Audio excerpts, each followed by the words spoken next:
Hello everyone, welcome to yet another video lesson in English for students of class 4 with me, Martina.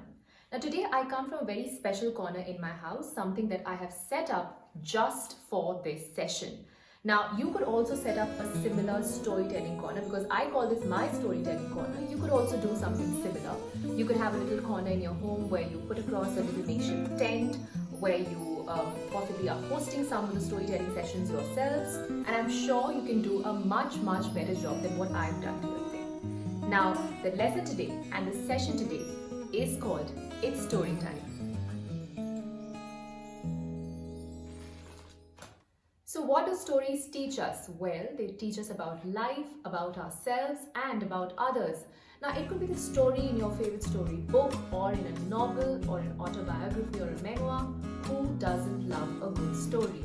They also help us learn about intercultural differences. Sometimes it also helps us to understand ourselves in an unfamiliar setup amidst unfamiliar people. It offers insights into universal life experiences, and in most cases, it helps garner ideas and promotes creativity. So that's all about storytelling. We now move to the chapter reading for the first chapter in English, that is Tom and His Tooth by author Mark Twain. Now, before we start with the chapter, I hope that all of you have actually watched my previous video lesson, which was an introduction to the American author Mark Twain. Because if you've actually watched that, you will know about Mark Twain, a little bit about his life and the number of books that he wrote. So that will help you get a little context before we actually jump into the first reading of the chapter, Tom and His Tooth. Alright, so now this story about Tom and his tooth is actually about a boy called Tom who could be in grade 4, we have no idea. Mark Twain's not there to answer that question. But let's imagine that he's in grade 4 like all of you. Now, Tom is someone who is constantly making up excuses and finding excuses of not going to school. Now, is that something that each of you also do? Are you also guilty of doing something like that? Well, I will not give away any more of the story, but we'll in fact jump right in to find out what the story is about and what is this entire thing about a tooth. Is that a tooth that's fallen? Is that a broken tooth? Or is it simply an excuse of not going to school? We'll find that out. Okay, so the story is adapted from the novel The Adventures of Tom Sawyer, written by Mark Twain. If you remember, in the previous lesson I had told you that The Adventures of Tom Sawyer was one of his books that Mark Twain had written. So this particular story is in fact adapted or taken from that particular novel. So Tom lives in the imaginary town of St. Petersburg along the Mississippi River with his Aunt Polly and half-brother Sid. Now we've got some more characters who walked into the story. So Tom is basically, he's created this imaginary town in his head, and that town's called St. Petersburg, and this town runs along the Mississippi River. So if you remember from the previous video lesson, the Mississippi River is a setup that Mark Twain often uses in many of his stories and novels, because he grew up in a town called Hannibal that actually ran along River Mississippi. So which is why he's possibly inspired to have the River Mississippi in most of the stories. So Tom is living here in this particular town along with his Aunt Polly and his half-brother Sid. Okay? It was Monday morning. Tom did not want to go to school that day. Like most of us didn't feel like going to school. Tom was having the Monday blues. So he lay in bed thinking. So he was wondering. He lay in bed thinking, if only he were ill, he wouldn't have to go to school. So he was thinking, oh, I wish I was not keeping well.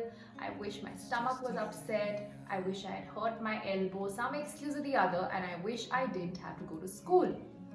But then he wasn't ill. So the reality struck him, and then he realized that, oh, but I am actually fine. His stomach felt alright. He felt his stomach, and his stomach felt alright, and so did his head. So everything was fine. He had a loose tooth that hurt sometimes. So there was a little problem. Now, if Aunt Polly came to know of it, she would have pulled it out all at once. So Aunt Polly was then someone who would have suddenly got in action, and had she found out that, oh, Tom had a broken tooth or a loose tooth, she would have actually extracted it out. So, no, no, no, no, that would not work. Then he suddenly remembered. Now, remember that Tom was actually lying down in bed and he was thinking of all kinds of excuses to make so as to not go to school. So, when he was remembering all these things, he suddenly remembered something that had happened a week before. He had cut his toe the week before and he hadn't applied medicine on it. Okay. Maybe, now he's thinking, maybe that cut would be serious enough to keep him at home. Now, do you think the cut would be serious enough, or do you think it was just an excuse that he was making?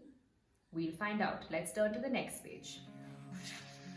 Tom began to groan louder and louder, trying to wake Sid up. Sid was his half-brother and he was possibly lying down right next to him. But no, Sid wouldn't, so Sid wasn't waking up. Sid was Tom's brother. Finally, he cried aloud. "Sid, wake up, I'm dying." "What happened, Tom?" Sid asked. "Shall I call Auntie?" "Don't bother, I'll get better," Tom said and groaned again. Okay, so why did he say that? Because possibly he was under the fear that if Aunt Polly came, she would have actually found out that Tom had no toe ache and that it was just an excuse to not go to school. "Don't groan like that, Tom. Since how long have you been feeling like this?" asked Sid. "All night." So he was such a good actor that he said that, he was in pain throughout the night. "But I know I'm about to die and I'm glad for it." "Sid, I forgive you for everything. I forgive everyone. When I'm dead." "Dead?" "Yes, Sid.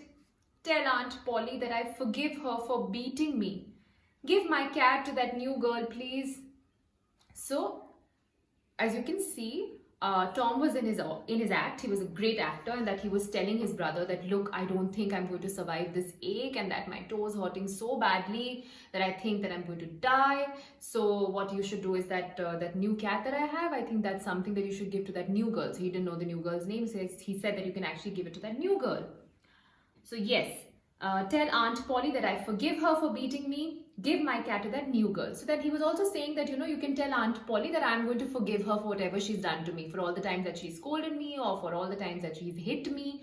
I forgive her. Imagine that Tom was saying that he was going to forgive his aunt for doing whatever that she had done. Now, Sid ran downstairs crying, "Auntie, Tom's going to die."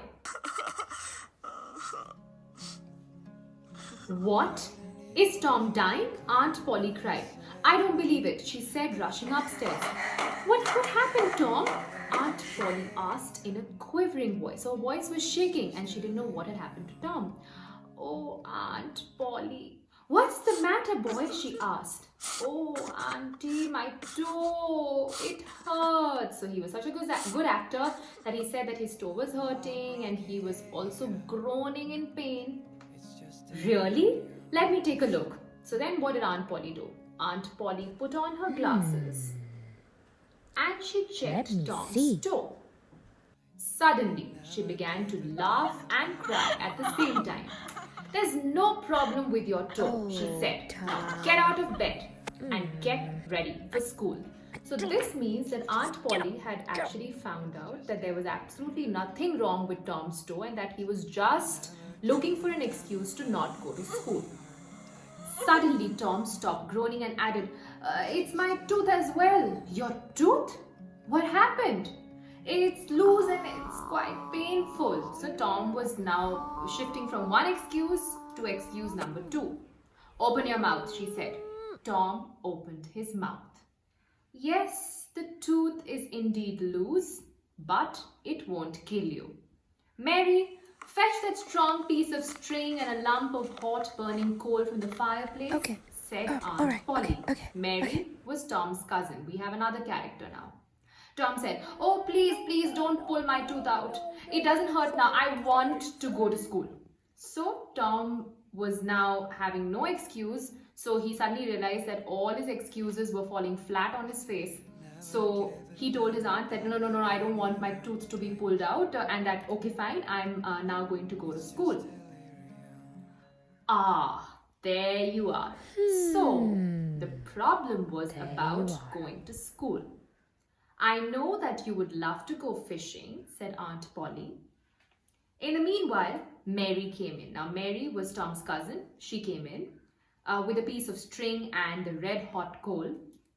Aunt Polly skillfully tied one end of the thread to Tom's tooth. So she was basically trying to set up her little equipment to possibly extract the tooth. So she tied one end of the thread to his tooth, the other end she was holding on to. She tied the other end to the bedpost. Oh, she was not holding on to it, she tied it towards the bedpost, which is the corner of the bed. Suddenly, she swayed the burning coal near Tom's face. Tom pulled his head back and the tooth came out. Ooh. It hung swinging by the bedpost. So what came out? The tooth finally came out and it was sort of hanging along and swaying along the bedpost. Tom had to go to school. At school, he proudly showed his tooth to everybody. So now he was here, he had suddenly changed everything, and of course his friends had no idea what had happened at home, but he had to show others how brave he was and how he was very successful in getting his tooth extracted. So he started showing off his tooth to everyone. Everyone spoke about how brave he was. Well, so that's what the chapter is. I hope you all enjoyed that story. Are you also like Tom? Are you as brave as Tom, or do you keep making as many excuses that Tom did? Which part of Tom do you relate to? So I hope you enjoyed this story. I'm now going to be giving you some of the words that I want you to underline, and also for you to open your dictionary and find out the meanings of some of the unfamiliar words, some of the new words that you've learned in this chapter. So these are the new words for which I want you to jot all the words down. Some of them whose meanings you're not familiar with, you must look up a dictionary and write down the meanings for these words as well. And in some time, you can request your parents to take a little dictation so that your spellings are also in check.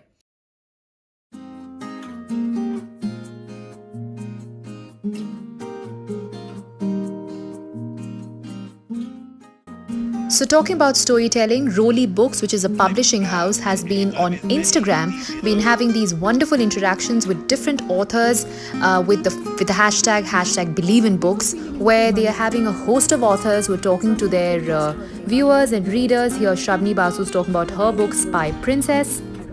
Spy Princess, The Life With an impressive lineup of authors, Rolly Books is hosting interactive sessions for readers online between March 28 to April 6, both on Instagram and Twitter. So Rolly Books, which is a publishing house, has started another hashtag called hashtag Believe in Books. That's right, Believe in Books, where they are inviting authors, writers for all age groups to come and talk to their readers through their social media channel, which is through the Rolly Books Instagram channel. Now on Monday, which is the 30th of March, we have Neelam Narula, who is the managing editor of Rolly Books, who will be having a story time session for young adults like you and your family, where she will be addressing all of you and will be having some fun things lined up for you on the Rolly Books Instagram page. Now, I would really recommend all of you to tune in to their channel, to the Rolly Books Instagram page, along with your parents under their supervision, and to attend that session and to see how and what else can stories do for us, how are stories created, and how can you possibly create your own stories. Take a look at that session. I hope you enjoy that. I hope you enjoyed the lesson today as well. And until the next lesson, take care, stay safe, stay at home. Thank you.